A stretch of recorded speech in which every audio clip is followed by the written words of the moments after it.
ودهونه صلی علی رسول کریم وایي دا مخکې سوچ شوی و خلکو به یې غوري د خپل ځای نه راغستی پاکې سستي وشوله پټی میلاو شوی او ځای میلاو شوی هغه دی ول من کمیټي جوړ دی کمیټي ضرورت نشته دی او د پیسو ضرورت نشته دی مخکې ملګري خبره وکړه چې جومات نه مخکې څوک پیسې غواړي دا نه کېږي چا چې کور خالي کوي نه مخکې پیسې نه دي پیدا د واقع اړیکو وروسته هغه واده کوي هر څه له خدای برابروي او جومات دپاره د کور دپاره هېچا 40 روپۍ نه دي پیدا کړي پټی نیسي هغه پټي پیسې الله خلاصوي تاسو دا سوچ مه کوئ چې پیسې او پیسې دا پیسې چې دا ډېرې بې کمزورې خبره ده موږ د بار ملکونو کې ملکان عزیزان دي ورونه عزیزان دي هغه هم چې کوله موږ دلته پروس کال تللي وو په سیروزه چیله باندې دغه کې و د شینکۍ ورته وه هغه ورته د پنجاب کې و لنډی دی ټکسه او هغو کې ټول جوماتونه جوړېده د بار هلکان جوړ یو جنازګاه جوړه شوه 1.5 لاک خرڅه په 1 کروڑ خرچه پرې وشوله ویل دا یواله کړو د بانه چې چت یې زما شو نو په دې منځ یوه خبره ده وباسه چې پیسې موږ 30 جوماتونه یو نن زمونږ جوړ دی په دغه کې د ګټو جومات کې د اشک ملک د کور مخې ته هغه کسان دي هغو ته خبره کوه سړی په خپل جومات کې مخکې ملګري وو چې جومات کې خپله کمیټي شته هغې کې موږ شمولیت وکړو او ځای واخلو پیسې به الله ورکوي دا د پیسو خبره ترې لرې کوي کوم سړي چې ویل چې پیسې مخکې پیدا کوم دا دروغ دا غلطه خبره ده کوم څه چې ضرورت راشي هغه ځای په خپله الله پاک پیدا کوي د ولږې په ذریعه راشي د بل په ذریعه راشي هغه شی نه خدای پاک پیدا کوي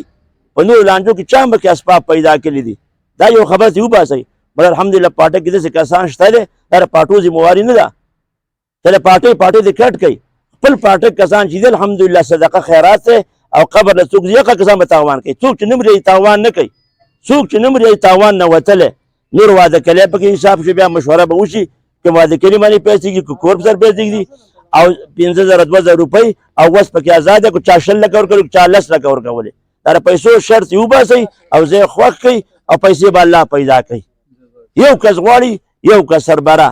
ټول کسان نه غواړي یو کس غواړي کوم ملګري پروګرام کړی دی دغه نه ځان ته لیونی کړي او دې کار ته کار ووایي الحمدلله موږ په شا ولاړ یو د پیسو نه خلاص د پیسو شرط به پکې نه وي ځای شرط کوي او دو در پاټۍ ماټۍ کې کتابونه چا کاوه راځي کتابونه د پاټۍ نه هېڅ نه غواړو په خپله پیسې ورکړو خپل دیره ما په دیره باندې لږ 10 لکه لګولي دي لس دې کې ولګي که نه لس دې بل ډول دیره جوړولی شي بنګله جوړولی شي تاخانې جوړولی شي د 50 لکو په موټر در سره او 10 روپۍ نه شي راغستی چا نه راغستی هغه نه رالي غریب به پکې ازاد چې مالدار ونه کړي زما بل ابک سجود کې ما ویلي چې بی راځئ پیسې له زه غونډې ورکوم او پر کار باندې ګرځم او ته وینا کوم غریب به ترې وتلی چې مالدار دیری و نه یې راکولې مړی له 50 روپۍ مړی خاوخاتې کړي نه یوړي چت یې وړي ته خپل کلي نه مړی وړي او د مړی د زه پیسې ورکوم مړی چې چېرته وړي هلته دې وړي غریب نه مالداره چې دیری لرله او موټر یې لاره او پیسې را جمع نه کړلې چېرته چې مړی وړي که هر ځای وړي خپل کلی ته باندې خپل کلي دې مړی وړي زه به 1 لاک روپۍ مړی اخلم زما تجوید دا دی صحیح ده ځای پیدا کړي د پیسو غم مه کوئ پیسې به زه ګرځم پنجاب کې